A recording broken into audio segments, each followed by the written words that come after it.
Inquilab TV prime time news కి స్వాగతం.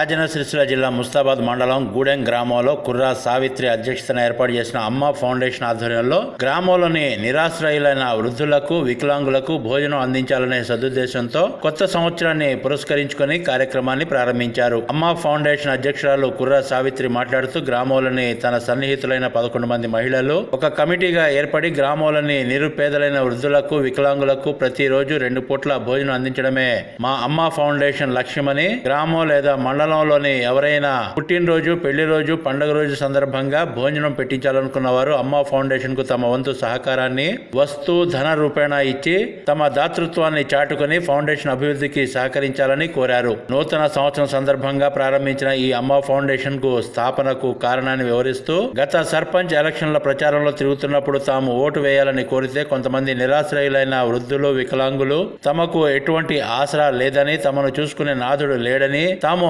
అర్ధాకలితో గడుపుతున్నామని తమ బాధను చెబుతూ విలపించారని, ఆ సందర్భంలో వచ్చిన ఆలోచనే ఈ అమ్మ ఫౌండేషన్ ఏర్పాటుకు నాంది పలికిందని అన్నారు. కార్యక్రమానికి బియ్యం, కూరగాయలు, వంట సామాగ్రి ఇచ్చి సహకరించిన ప్రతి ఒక్కరికి ధన్యవాదాలు తెలియజేశారు. కార్యక్రమంలో అన్నపూర్ణ అమ్మ ఫౌండేషన్ కమిటీ సభ్యులు మద్దినేని స్వరూప, అంబటి సుజాత, పిల్లలమర్రి విజయ, బొప్ప విజయలక్ష్మి, బొప్ప పద్మలత, బొప్ప లక్ష్మి, బొప్ప కవిత, బొప్ప స్వాతి, బొప్ప కవిత, బొప్ప స్వప్న, చడిమెల శోభారాణి, కొమ్ము పద్మ తదితరులు పాల్గొన్నారు.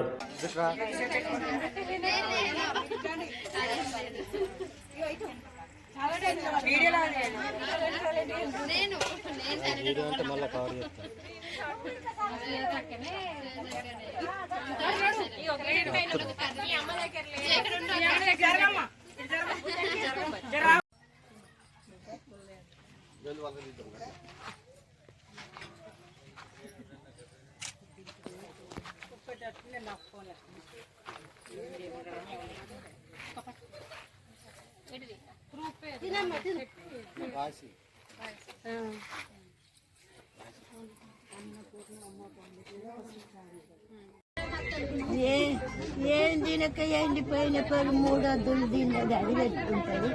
ఇది తిన్నది మంచిగా ఉందని అడిగితే మంచిగా లేకపోతే చెడ్డగా ఉందని సారు.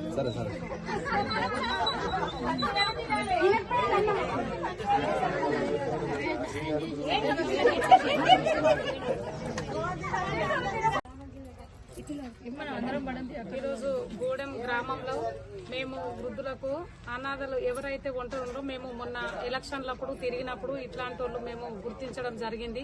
ఎందుకంటే మేము అక్కడ అమ్మ దగ్గరికి పోయి అమ్మ తిన్నవా అని అంటే ఆమె ఏమన్నదంటే, అమ్మ నేను అన్నం తినలేదు, ఎందుకమ్మా అని అంటే నాకు ఓపిక లేదు, అనుకున్న ఓపిక లేదమ్మా, నాకు శాతనైతే లేదు అనేది చెప్పింది ఒక అమ్మ. చెప్తే మేము అందరము ఈ విషయంలో ఆలోచించుకొని మహిళలు 11 మంది ఒక కమిటీ ఏర్పడి మరి ఎట్లా చేస్తాం, మళ్ళీ వృద్ధులకు వాళ్ళు శాతకాని వాళ్ళు కావచ్చు, ఒంటరిగా ఉన్న వాళ్ళు కావచ్చు, వాళ్ళకి అండుకోలేని, ఒకవేళ డబ్బు ఉన్నా కానీ అండుకోలేని పరిస్థితులు ఉండొచ్చు, అటువంటి వాళ్ళకు మనం ఈ సాయం చేయాలని 11 మంది మహిళలు మేము అనుకోవడం జరిగింది. ఈ అనుకున్న తర్వాత గూడెంలో ప్రతి ఒక్కరు కూడా ఈ విషయాన్ని మేము చెప్తే వాళ్ళు ముందుకొచ్చి కొందరు బియ్యం కావచ్చు, పొయ్యి కావచ్చు, బోర్లు కావచ్చు, గూడెం ప్రజలు ప్రతి ఒక్కరు దీనికి ముందుకొచ్చి మాకు సహకరించారు. ఇలాగే ఎప్పుడు కూడా ప్రతి రోజు కూడా వాళ్ళకి మేము, ఎందుకంటే వాళ్ళకి శాత కాదు కాబట్టి నడవడానికి ఇబ్బంది అవుతుంది, వీళ్ళకి అన్నం ఫుడ్ కూడా ఇంటికే పంపేయడం జరుగుతుంది ప్రతిరోజు. ఇట్లాంటి కార్యక్రమంలో ప్రతి ఒక్కరు ముందుకొచ్చి ఇక కూడా బర్త్డేలు కావచ్చు, పెళ్లి రోజులు కావచ్చు, ఎవరైనా కూడా వచ్చి ఇట్లాంటి దానికి ముందుకొచ్చి సహాయం చేయాలి. కావాల్సింది మనిషికి బుకెట్ తిండే కాబట్టి ఈ ఏజ్ లో వాళ్ళకు కావాల్సింది తిండే. ఎవరు దీన్ని తప్పు పట్టద్దు, రాజకీయంగా చేయొద్దు, ఎందుకంటే రాజకీయాలు అనేవి వస్తాయి పోతాయి, ఎవరు పర్సనాలు, కానీ ఇది మాత్రం ఫుడ్ మనిషికి కంపల్సరీ అవసరము. శాతగానప్పుడు ప్రతి ఒక్క మనిషికి ఇదే శ్రీదత్తది కాబట్టి దీన్ని ఎవరు తప్పు పట్టద్దు. కొందరు ఒకవేళ కోడళ్ళున్న, కొడుకులున్న ఈ విషయం తప్పు పట్టద్దు, ఎందుకంటే టయానికి వాళ్లకు ఏదైనా పని తీరచ్చు, వాళ్ళకి అన్నం అవసరము, మేము పంపేయడం అవసరము, గింతే మేము అనుకున్నది. కాబట్టి దయచేసి ఈ విషయంలో ఎవ్వరు తప్పు తీసుకోవద్దు. ఇక ముందు కూడా ఇట్లాంటి ప్రతి ఒక్క విలేజ్ లో ప్రతి ఒక్కరు కూడా జరగాలి. మాకు కూడా ముందుకొచ్చి రేపు భవిష్యత్తులో ఎవరే గానీ పెద్ద మనుషులు కావచ్చు, ఇంకెవరన్నా పొలిటికల్ కావచ్చు, ఏ పార్టీ కాకుండా మేము అందరం ముందుకొస్తున్నాం కాబట్టి వాళ్ళకు ఒక రూమ్ లాంటిది కాబట్టి బట్టి ఏదిగా నరం చేయాలి. ప్రతి ఒక్కరికి రోజు ఫుడ్కు మాకు ఏదైనా వాళ్ళకు కూడా తోచిన సాయం చేయాలని ప్రతి ఒక్కరిని కోరుకుంటూ ఈ అవకాశం ఇచ్చిన గూడెం ప్రజలకు ధన్యవాదాలు తెలుపుకుంటున్నాం.